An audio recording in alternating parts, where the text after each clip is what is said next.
MGR TV cinema நேயர்களுக்கு வணக்கம். Cinema விமர்சகர் வேல் அவர்கள் இணைஞ்சிருக்காங்க. சார் வணக்கம் சார். வணக்கம். எப்படி சார் இருக்கீங்க? நல்லா இருக்கேன். பராசக்தி ஆரம்பிச்சதுலேருந்து நிறைய பஞ்சாயத்து, ஜெயம் ரவி, சிவகார்த்திகேயன், அதர்வானி படப்பிடிப்பு நடந்துகிட்டு இருக்கு சார். என்னதான் சார் பஞ்சாயத்து நடந்துகிட்டு இருக்கு? முதல்ல இந்த படத்துக்கு வச்ச பேர் புறநானூறு. சூர்யா நடிப்பதற்காக 2D தயார் பண்ணுறதுக்கு தயாரித்த படம். படத்துக்கு ஷூட்டிங்லாம் பிளான் பண்ணி மதுரையில் அமெரிக்கன் காலேஜில் ஷூட்டிங்கு யூனிட்லாம் போயிடுச்சு. ஷூட்டிங் யூனிட் போயிடுச்சு. அடுத்த நாள் காலை ஷூட்டிங்கிறதுக்கு முன்னாடி சுதா கொக்கராவுக்கும் சூர்யாவுக்கும் ஏற்பட்ட ஒரு மனக்கசப்பில் வந்து என்ன ஆச்சுன்னா, அங்கேருந்து படம் ட்ராப் ஆயிடுச்சு. ட்ராப் ஆனோடனே சுதா கொங்கரா என்ன பண்ணுறாங்க, இந்த கதையை வந்து பல பேர்த்தில் ட்ராவல் ஆகுது. தனுஷ் பண்ணுறதா கேட்குறாரு. அப்புறம் வந்து நிறையா ஹீரோ வந்து சிம்பு பண்ணுறதாக இருந்துச்சு இந்த படத்தை. ஒவ்வொருத்தவங்களாம் கேட்குறாங்க. சரியான டேட்டு, சரியான ப்ரொடியூசர்ஸ் அமையாமல் இருக்கப்போ சிவகார்த்திகேயன் இந்த கதையை நான் பண்ணுறேன் நல்லா இருக்குன்னு சிவகார்த்திகேயன் இந்த படத்தை டேக் ஓவர் பண்ணிட்டார். அப்போ புறநானூறுங்கிற டைட்டிலை மாற்றிட்டு பராசக்தின்னு ஒரு டைட்டில் வச்சாங்க. இந்த டைட்டில் வைக்கிறப்ப பஞ்சாயத்து வந்துச்சு. விஜய் ஆண்டனி வந்து நான் வந்து தெலுங்கில் பராசக்தின்னு படம் பண்ணுறேன் அப்படின்னு ஒரு பஞ்சாயத்து வந்துச்சு. அப்புறம் ஏவிஎம் தான் அந்த படத்தினுடைய ப்ரொடியூசர். ஏவிஎம்ல வந்து நாங்கள் என்ஓசி வாங்கியிருக்கிறோம் அப்படின்னு சொன்னாலும் கூட இந்த படத்தினுடைய ஒரிஜினல் ப்ரொடியூசர் நேஷனல் பிக்சர்ஸ் எங்கள்கிட்ட தான் இருக்குன்னு அந்த ஒரு பஞ்சாயத்து நடந்துச்சு. டைட்டிலுக்கே இவ்வளோ பஞ்சாயத்து நடந்துச்சு. இது ஒரு வழியாக முடிஞ்சு ஷூட்டிங் ஸ்டார்ட் பண்ணிட்டாங்க. சிதம்பரம் அண்ணாமலை யூனிவர்சிட்டி, அப்புறம் மதுரையில் வரிசை நடந்துட்டு இருந்துச்சு. அப்புறம் ஒரு ஷெட்யூல் வந்து ரொம்ப லாங் ஷெட்யூல் வந்து ஸ்ரீலங்காவில் போட்டாங்க. சுதா கொங்கரா எல்லாருமே அந்த ஓல்ட் டீமே வந்து ஸ்ரீலங்காவில் கிட்டத்தட்ட ஒரு 20 நாள் நடந்துச்சு. அங்கே சீன்ஸ் எல்லாம் பார்த்தோம். அங்கங்கே எடுத்து வீடியோலாம் போட்டுட்டு இருந்தாங்க. எந்த படத்துலையும் இவ்வளோ சீன்ஸ்லாம் வெளில வராது. ஆனால் இந்த படத்தில் நிறையா வந்துகிட்டே இருக்கு சார் தொடர்ந்து. இல்லை அந்த அவுட்டோர் வெளிநாட்டுக்கு போயிருக்கிறாங்க. அதர் கண்ட்ரியில் நீங்கள் வந்து ரொம்ப ரெஸ்ட்ரிக்ஷன் பண்ண முடியாது. ஷூட்டிங் நடக்கிறப்ப ஓப்பன் ஸ்பேஸில் ஒரு ரயில்வே ஸ்டேஷன் நடக்கிற சீன் எடுக்கிறாங்க. அப்படிங்க அங்கே கூட்டத்தை வேடிக்கை பார்க்குறவங்க அவங்க கையில் இருக்க மொபைலில் இருக்கக்கூடிய கேமரா வச்சு அப்போ எடுத்து போட்டாங்க. பட் அதில் ஒரிஜினல் சீன்ஸ் கிடையாது. அதுக்கு பிறகு சீன் உள்ளே போகிற சீன் இருக்கும், வெளியில் வர சீன் இருக்கும், அவங்க மேலே நின்று குதிக்கிற சீன் இருக்கும், இப்போ ட்ரெயின்லேருந்து அந்த ட்ரெயினுக்கு பக்கத்தில் போகிற சீன் இருக்கும். அந்த சீன் என்ன நமக்கு தெரியாது. ரயில்வே ஸ்டேஷனில் ட்ரெயினில் ஏறுறாங்க, இறங்குறாங்க, மேலேருந்து குதிக்கிறாங்கிறது மட்டும் தெரியும். அந்த மாதிரியான சின்ன சின்ன பிட்டு மட்டும் லீக் ஆகிட்டே இருந்துச்சு. ஒரு வழியாக ஷூட்டிங்கு பேக் பண்ணிவிட்டு அவங்க கிளம்பி வந்துட்டாங்க. கிளம்பி வந்துட்டாங்கன்னா டைரக்டர் வரல, ப்ரொடக்ஷன் மேனேஜர் வரல, அசோசியேட் டைரக்டர் வரல. ஒரு 6 பேர் அங்கே இருக்கிறாங்க. என்னான்னு ஒரே குழப்பம். இண்டஸ்ட்ரிக்குள்ளே என்ன டேரக்டர் வந்துட்டார், ஹீரோ வந்துட்டார், மற்ற ஆட்கள்லாம் வந்துட்டாங்க, டெக்னீஷியன்லாம் வந்துட்டாங்க, ஆர்டிஸ்ட்லாம் வந்துட்டாங்க, இவங்க மட்டும் வரல அப்படின்னு ஒரு பெரிய வைரலாக ஒரு செய்தி போகிறப்ப ஒரு திடுக்கிடும் தகவலாக வருது. இப்போ அது என்ன சொல்கிறாங்கன்னா, கிட்டத்தட்ட ஒரு 10 கோடி ரூபா வரைக்கும் செட்டில்மெண்ட் இருக்குது. ஷூட்டிங் பண்ணது ப்ரொடக்ஷன், இந்த ப்ரொடக்ஷன் கொடுக்க வேண்டிய காசு, ஹோட்டல் ரூம் கொடுக்க வேண்டிய காசு, மற்ற லொக்கேஷன் கொடுக்க வேண்டிய பேமெண்ட்லாம் ஒரு 10 கோடி ரூபா வரைக்கும் இருக்குது. அதற்காக இவங்களுடைய பாஸ்போர்ட்டை அங்கே பிடிங்கி வச்சுட்டு இவங்களை பணையம் வச்சுருக்குறாங்கன்ற மாதிரி ஒரு தகவல் வர்றாங்க. இது ஆச்சரியமான தகவலாக இருக்குது, அதிர்ச்சியான தகவலாக இருக்குது. ஏன்னா நான் அதான் கேட்க வரேன். இது இவங்க பெரிய பெரிய படங்கள் பண்ணுறது தான் இந்த ப்ரொடக்ஷன் கம்பெனி சார். எப்படி சார் இந்த மாதிரி ஒரு டான் பிக்சர்ஸை பொறுத்த வரைக்கும் இன்றைக்கி தமிழ் சினிமாவில் ஒரு முக்கியமான ஒரு பட நிறுவனமாக இருக்குது. நிறைய படங்கள் பண்ணிகிட்டு இருக்காங்க. தனுஷ் வச்சு இட்லி கடை பண்ணிகிட்டு இருக்காங்க, பராசக்தி பண்ணிகிட்டு இருக்காங்க, சிம்பு வச்சு ஒரு படம் பண்ணுறாங்க. வரிசையாக அவரே ஒரு படத்தை வந்து டைரக்ட் பண்ணிகிட்டு இருக்கிறாரு. அப்படிங்கும் போது நிறைய ப்ரொடக்ஷன் போயிட்டுருக்கு, ப்ராப்பராக பண்ணிகிட்டு இருக்காங்க, ஒரு கார்பரேட் லெவலில் பண்ணிகிட்ருக்காங்க. பட் இந்த 10 கோடி ரூபா வந்து அங்கே அனுப்ப முடியல, அதனால் வந்து ஷார்ட்டேஜ் ஆயிடுச்சு, அதனால் நிற்கிறாங்கன்ற ஒரு செய்தி வந்து நம்ப முடியாத செய்தியாக இருக்குது. ஆனால் இண்டஸ்ட்ரி ஃபுல்லாகவே இந்த செய்தி பரவலாக இருக்குது. ஒன்றும் அவங்க வரல, அதுவும் ஒரு மேலும் சந்தேகத்தை இருக்குது. ஒருவேளை அந்த கண்ட்ரிக்கு பணம் எதுவும் அனுப்ப முடியல, ஏன்னா வெளிநாடுகள்னால பணத்தை எக்ஸ்சேஞ்சு கொடுக்க முடியலையா, ஏன்னா விடாமுயற்சி படத்துக்கு இந்த மாதிரி ஒரு பிரச்சனை வந்துச்சு. அங்கே அஜர்பைஜானுக்கு பணம் கொண்டு போக முடியாமல், பேங்க் டு பேங்க் கொடுக்க முடியாமல் ஒரு சின்ன சிக்கல் வந்துச்சு. அந்த மாதிரி இவங்களுக்கு அதை வெளிநாடுகளுக்கு பணத்தை இந்த நிறுவனத்து மூலிமா அனுப்ப முடியாமல் ஏதாவது சிக்கல் இருக்கா என்னன்னு தெரியல. இப்போ அதனால் அவங்க வர முடியாமல் அங்கே இருக்காங்க. ஏற்கனவே இன்னொரு செய்தி சொல்கிறாங்க, கோட் படத்துக்கு அவங்க ஒரு ஏற்கனவே சில போர்ஷன்ஸ் எடுத்திருக்காங்க, அதில் கொஞ்சம் பெண்டிங் வச்சு போயிட்டாங்களாம் கோட் பட நிறுவனம். இப்போ அந்த பிரச்சனையும் அங்கே போனதுனால நீங்கள் செட்டில் பண்ணிட்டு போங்க அப்படிங்கிற மாதிரி பராசக்தி படத்துக்கு ஒரு புதிய பஞ்சாயத்து வந்திருக்கிறதாக ஒரு பெரிய டாக்கு இண்டஸ்ட்ரி முழுக்க தான் போயிட்டு இருக்கு. ஏன்னா ஒரு கரண்ட்டில் 5 ப்ராஜெக்ட் பண்ணிட்டு இருக்க ஒரு கம்பெனி ஒரு 10 கோடி ரூபா கொடுக்க முடியல, நான் ஒரு முக்கியமான ஒரு டேரக்டர் இருக்கக்கூடிய சுதா கொக்கரா ஊருக்கு வர முடியல அப்படிங்கிற செய்திகள்லாம் அதிர்ச்சியான செய்தியாக இருக்குது. இது வந்து எந்த அளவுக்கு உண்மைங்கிறது நம்ப முடியாத அளவுக்கு இருக்குது. ஏன்னா அந்த நிறுவனம் பெரிய நிறுவனமாக இருக்குது, ஆனால் அவங்க வரவும் இல்லை, அதுவும் நம்ம வந்து நம்பாமல் இருக்க முடியல. இப்போ அவங்க வந்து அங்கேருந்து வராமல் தான் இருக்கிறாங்க. கிட்டத்தட்ட 10 நாளைக்கு மேலே அங்கே ஷூட்டிங் முடிஞ்சு வராமல் இருக்கிறாங்க. அப்போ ஏன் செட்டில்மெண்ட் பண்ண முடியல, பணம் அனுப்ப முடியலையா, இல்லை வேறு எது காரணங்களா அப்படிங்கிறதும் தெரியலை. ஆனால் இப்போ வரக்கூடிய தகவல்னா இந்த பண பிரச்சனை தான், அதனால தான் அவங்க இருக்கிறாங்க, அதை கிளியர் பண்ணக்கூடிய வேலைகளை நீங்கள் நிறுவனம் செஞ்சுட்டு இருக்குங்கிற மாதிரி ஒரு தகவல் சார். பராசக்தி பொங்கலுக்கு ரிலீஸ் ஆகுது, அதே மாதிரி ஜனநாயகம் பொங்கலுக்கு தான் ரிலீஸ் ஆகுது. இது எப்படி சார் பார்க்குறீங்க? சோசியல் மீடியாவில் போன படத்துலேயே துப்பாக்கியை கொடுத்துட்டு போயிட்டாரு சார். துப்பாக்கியை கொடுத்தா நீங்கள் வந்து வேற ஆளை சுடணும், இடங்களுக்கு சுடக்கூடாது அப்படிங்கிற மாதிரி சோசியல் மீடியாவில் விஜய் ரசிகர்கள் சிவகார்த்தியின் ரசிகர்கள் அப்படிங்கிற ஒரு போட்டி, ஒரு சண்டை ஒன்று போயிட்டே இருக்குது ரொம்ப நாளாக. இந்த படம் என்றைக்கு டேட் அனௌன்ஸ் பண்ணாங்களோ 9ஆம் தேதி, அடுத்த வருஷம் 2026 9ஆம் தேதி பொங்கலுக்கு ஒரு 4 நாளைக்கு முன்னாடி ஜனநாயகம் ரிலீஸ்ன்னு அவங்க அனௌன்ஸ் பண்ணிட்டாங்க.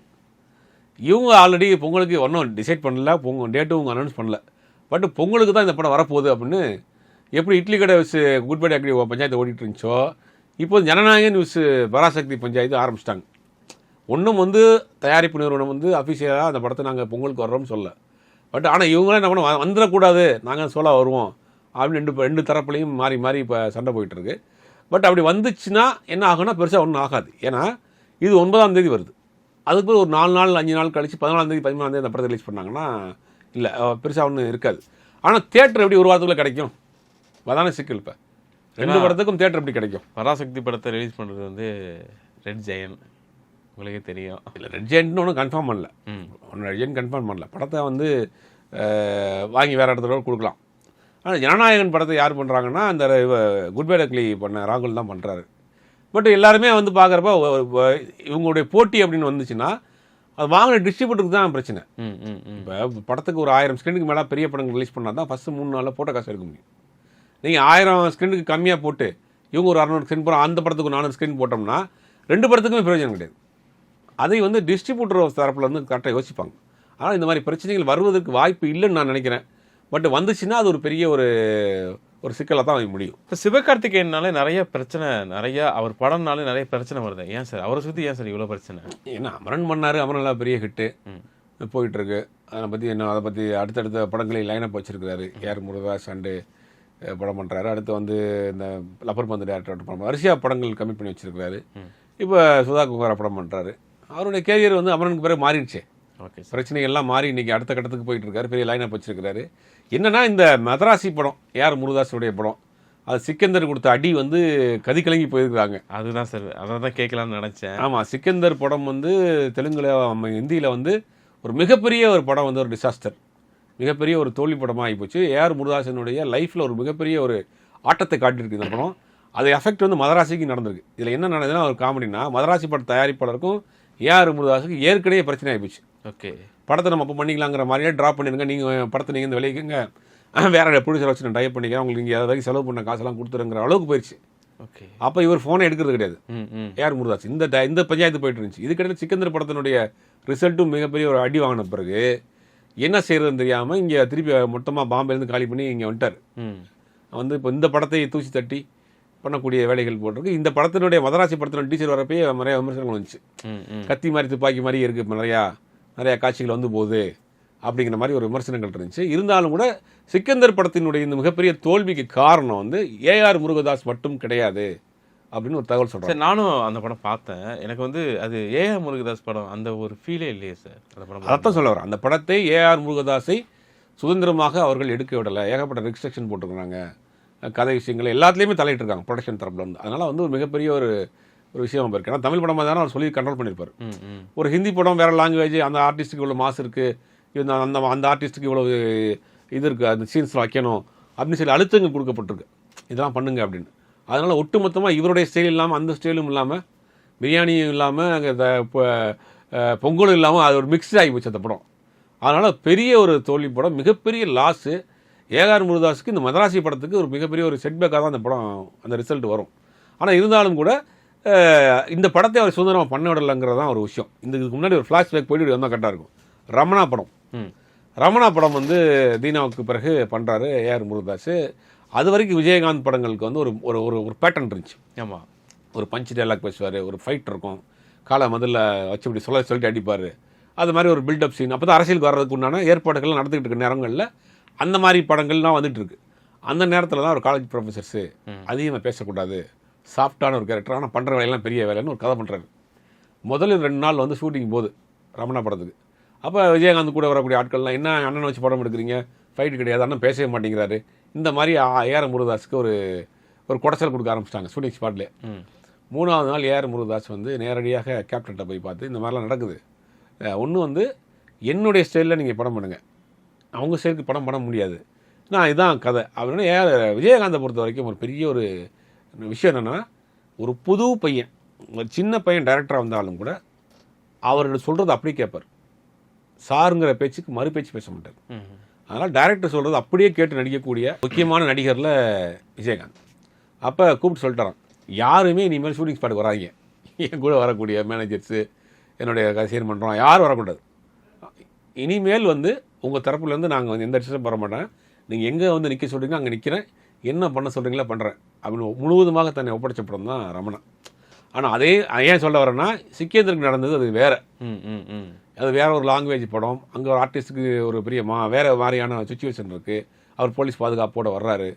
அப்போ அந்த மாதிரியான காட்சிகள் வைக்கணும், அந்த மாதிரியான சில நெருக்கடிகளுக்கு உள்ளாகி அந்த படத்தை வந்து இன்றைக்கி மிகப்பெரிய ஒரு தோல்வி படமாக சிக்கேந்திரன். அந்த படத்தில் ஹீரோயின் புக் பண்ணும்போதே நிறைய பிரச்சனை அப்படின்னு சொல்லி. இல்லை, படம் ஆரம்பிச்சிருந்தே பிரச்சனை, ஆரம்பிச்சிருந்து இடையில பிரச்சனையாகி இடையில கொஞ்சம் ட்ராப் பண்ணுற மாதிரிலாம் தகவல் போச்சு. அந்த படம் ட்ராப் பண்ணுற மாதிரியான தகவல் போச்சு. ஒரு ஷெட்யூல் போயிட்டு வந்து படம் ட்ராப் பண்ணுற மாதிரி தகவல் போச்சு.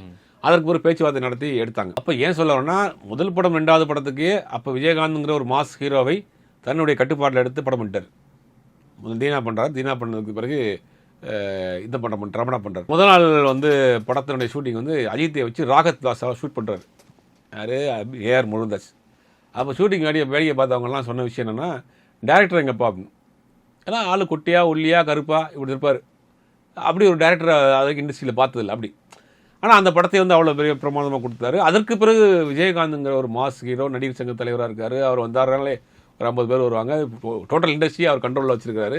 அப்படிப்பட்டவரை கரெக்டாக ஹேண்டில் பண்ணி ஒரு அருமையான படம், அவரோட விஜயகாந்தனுடைய லைஃப்லேயே வந்து ஒரு மறக்க முடியாத படமாக இன்றைக்கும் சொல்லக்கூடிய படமாக ரமணா. கற்றுக்கிட்டு அப்படி ஒரு படத்தை கொடுத்தாரு. அப்படிப்பட்ட ஏஆர் முருகதாஸ் இங்கே மிஸ் ஆகிட்டார். அவர் முழுவதுமாக அவரை நான் அந்த சல்மான் கானை வந்து டேக் ஓவர் பண்ண முடியல.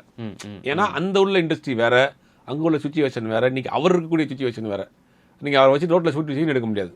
ஏன்னா அவர் போலீஸ் பாதுகாப்பு தான் இருக்காரு. வீட்டில் இருந்தாலே கண்ணாடி கூண்டுக்குள்ள வந்து தான் கையை காட்டுறாரு. அப்படிங்கும்போது அவரை வைத்து கொண்டு நீங்கள் ஒரு ஆக்ஷன் பிளாக் ஒரு இடத்துல முக்கியமான இடங்கள்லையோ ஒரு ரோட்லையோ எடுக்க முடியாது. இப்போ அதுக்காக இவருக்காக கதைகளை சில திருத்தங்கள் பண்ணுறாரு. அவங்க தரப்பில் கொடுக்கப்பட்ட சில அழுத்தங்கள் அப்படிங்கிறது ஒட்டுமொத்தமாக அந்த படம் மிகப்பெரிய ஒரு டிசாஸ்டரை ஏற்படுத்தி விட்டுருச்சு. இதனுடைய பாதிப்பு மெதராசிக்கும் இருக்கும், கண்டிப்பாக இருக்கும். ஏன்னா எப்பயுமே ஒரு படத்தினுடைய வெற்றி தோல்வி தான் அந்த டேரக்டர் ஹீரோவுக்கு அடுத்த படத்துக்கு ஒன்றான ஒரு இது அமையும்.